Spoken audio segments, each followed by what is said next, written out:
अगर मोदी जी नहीं डरते हैं, अगर कोई MP MLA नहीं डरता है, एक बार अपनी सुरक्षा हटाकर देख ले, हम जैसे आम नागरिकों की तरह खुलेआम घूम के देख ले, पता चल जाएगा। यहाँ से पार्लियामेंट की दूरी कितनी होगी, यहाँ से प्रधानमंत्री की दूरी कितनी होगी, क्या प्रधानमंत्री तक हमारी आवाज नहीं पहुंच रही? पुलिस प्रशासन पीड़ितों के साथ आ जाए, देश के नागरिकों के साथ आ जाए, इन नेताओं को छठी का दूध ना याद आ जाए तो मेरा नाम संगम कुमार वाल्मीकि नहीं, क्योंकि ये जब डरते हैं पुलिस को आगे करते हैं। माँ ने दूध पिलाया, अपनी दम पर चल रहा हूँ। अगर अब ये सरकार कहते हैं अपना अड़ियल रूप अपना रही है, हमें पक्का नहीं कर रही है। संगठन वो सकती है जो प्रधानमंत्री को भी नीचे उतार सकती है और प्रधानमंत्री को नीचे हुए व्यक्ति को प्रधानमंत्री भी बना सकती है। कई एग्जाम क्लियर हुए, पर इंटरव्यू में जब मैंने देखा, किसी ने देखा कि भाई ये वाल्मीकि जाति का है तो इसका सिलेक्शन नहीं करेंगे।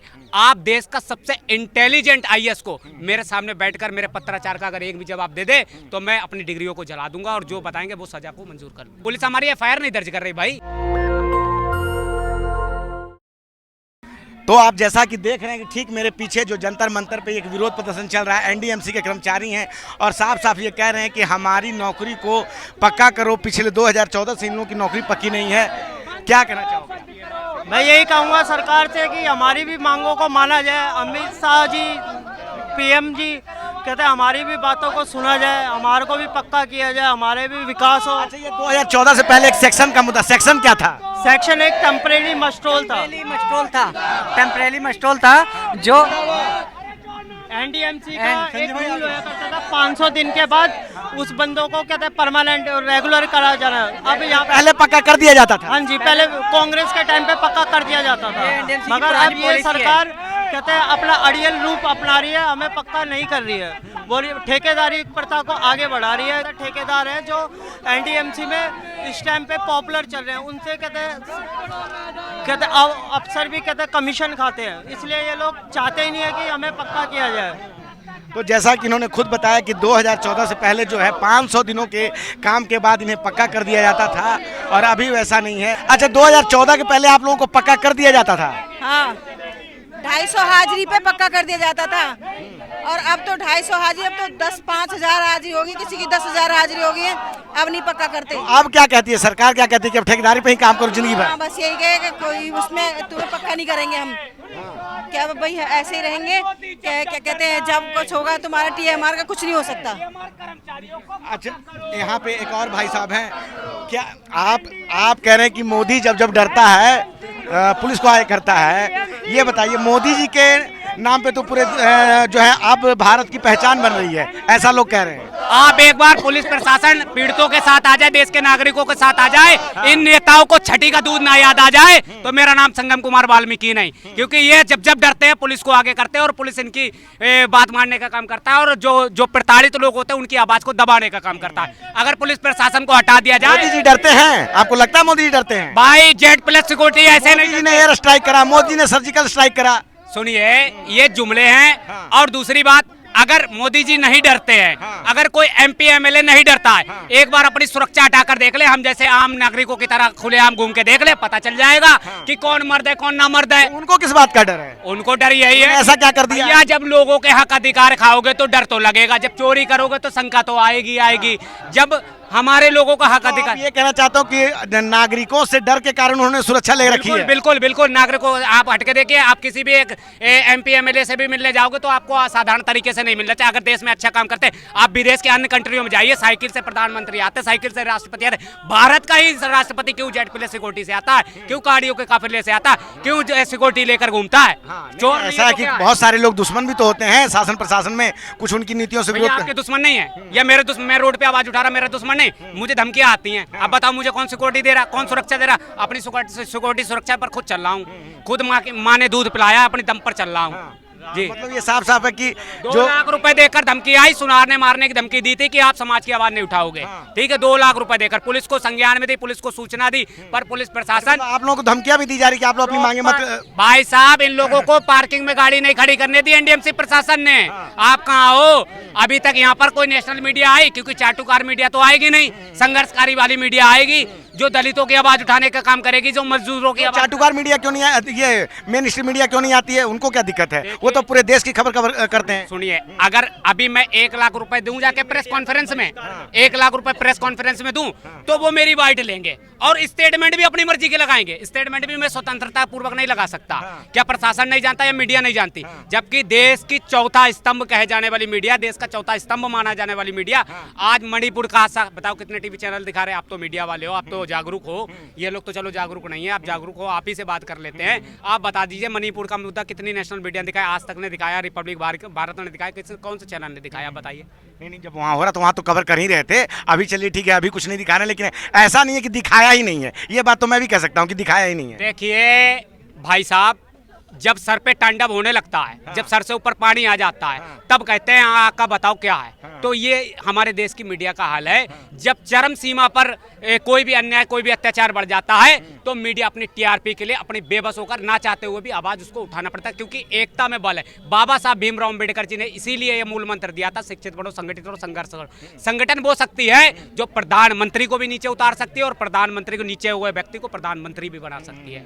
ठीक है भाई। अरे तो मोदी जी तो कह तो रहे हैं कि पूरा देश 140 करोड़ की जनता जो है वो मेरा परिवार है और वो मुझे प्यार करती है, तभी मैं यहाँ हूँ और उन्हीं के कारण मैं यहाँ हूँ।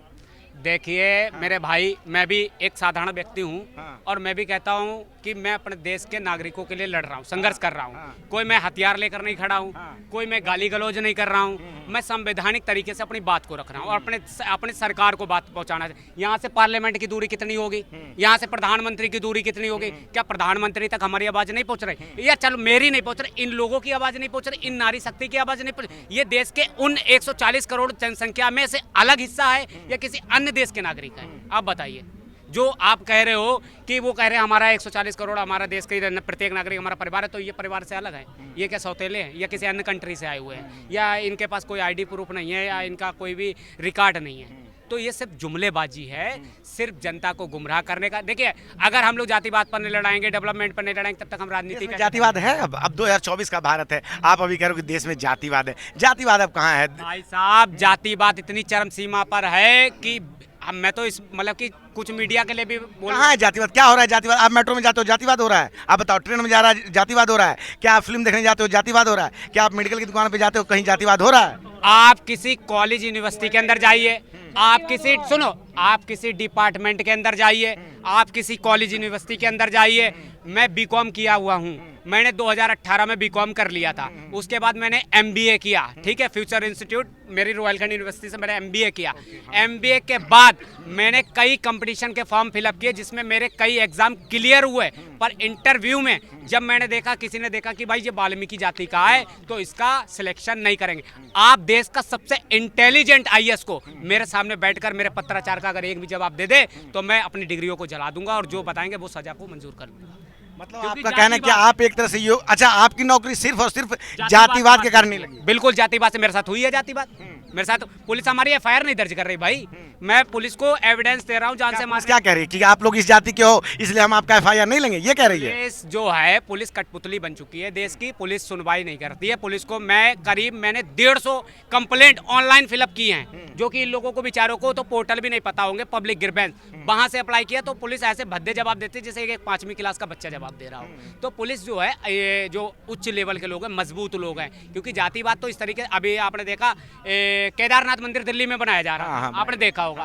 तो जो केदारनाथ के पुजारी लोग थे वो बैठे थे, ब्राह्मणों पर भी जातिवाद कर रही है, मतलब कि उनका भी शोषण कर रहे हैं। तो वो लोग केदारनाथ में प्रोटेस्ट कर रहे थे, पर किसी भी नेशनल मीडिया ने उसको नहीं दिखाया। तो वो तरह तरह से फूट डालकर राजनीति कर रहे हैं, जैसे कि अभी आरक्षण वर्गीकरण का भी आया था। आपके साथ कॉलेज में कौन सा जातिवाद हो रहा था? आपने कॉलेज में पढ़ाई की क्या, तो साथ में लड़के आपके साथ उठना बैठना नहीं करते थे क्या? ऐसा कुछ होता था? मेरे साथ लड़के जो हमारे क्लासमेट है, हमारा बेस्ट फ्रेंड ही हमारा गुप्ता समाज से था। तो हम लोगों में कभी जातिवाद नहीं, पर जो नेता, जो अधिकारी जो जातिवाद का बीज बोते हैं वो जातिवाद फैलाते हैं। जातिवाद किसी इंसान के अंदर नहीं, मैं भी सभी जातियों के बीच में घूमता हूँ, पर जब आप किसी कंपटीशन की लाइन में जाओ या गवर्नमेंट सेक्टर की लाइन में जाओ तब आपको जातिवाद का असली रूप देखने को सरकार तो आपको वहाँ आरक्षण दे रही है ना, SC ST जो है उसके। सुनिए भाई साहब, हाथरस में आपने कांड सुना मनीषा वाल्मीकि जी का? हाँ सुना है। ठीक है, तो उसके 3 आरोपी को बाइज्जत बरी कर दी। ठीक, जबकि उत्तर प्रदेश सरकार बोलती है कि उत्तर प्रदेश बाइज्जत बरी किया गया तो कोई सबूत नहीं मिला हो तभी तो बाइज्जत बरी किया। अब कोर्ट किसी को जाति के नाम पर तो सजा नहीं देगी। आपने कहा कि 3 लोगों को जो है बाइज्जत बरी कर दिया गया है। भाई साहब, एक मेरे पास पोस्ट है, मैं आपको दिखा सकता हूँ। सीबीआई कह रही है लड़की के साथ गैंगरेप हुआ, ठीक है, और जो उत्तर प्रदेश की पुलिस प्रशासन है वो कह रही है लड़की के साथ रेप नहीं हुआ। अब ये बताओ, जब दोनों पढ़े लिखे शिक्षित योग्य व्यक्ति कह रहे हैं, उनके अलग अलग स्टेटमेंट है, तो मूर्ख कौन बनाया जा रहा?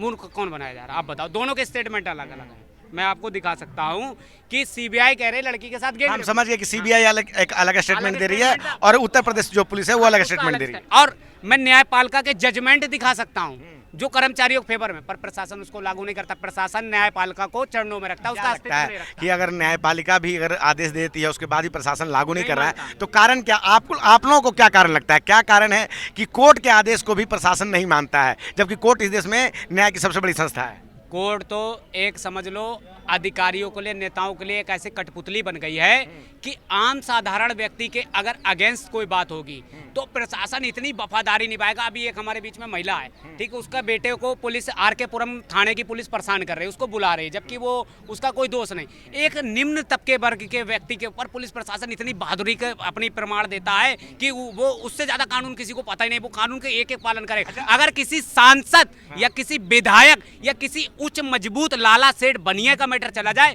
तो पुलिस कहती है sir sir sir sir sir sir sir करके बात करती है और उसके क्राइम को भी नहीं देखती, उसको भी अवॉइड मार देती है। अच्छा, छोटा आदमी है तब उसे तंग कर रही है, गरीब आदमी है कमजोर पर ही ताकत का परिचय दे सकते हो, ताकत भर से तुम्हारी औकात नहीं, तुम ताकत का परिचय दे सको। ठीक है भाई, चलिए ठीक है। तो यहाँ देखिए हम जंतर मंतर पर थे और किस तरह से एनडीएमसी के जो लोग हैं वो साफ साफ कह रहे हैं कि हमारे काम को पक्का किया जाए।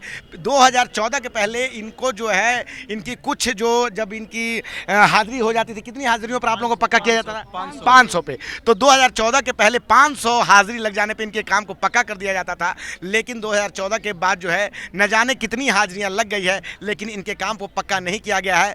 अगर आप जब मोदी जी के भाषण सुनते हैं तो साफ साफ कहते हैं कि सबका साथ हो रहा है, सबका विकास हो रहा है, सबके प्रयास के साथ सबका जो है 140 करोड़ की जनता जो है वो उनका परिवार है। लेकिन यहाँ पे जो युवक हैं वो साफ साफ कह रहे हैं कि यहाँ जो लोग आए हुए हैं क्या वो इस देश का परिवार नहीं है? ये सरकार जवाब दे। मैं रंजन कुमार, कैमरामैन आशीष के साथ, नेशनल दस्तक। धन्यवाद।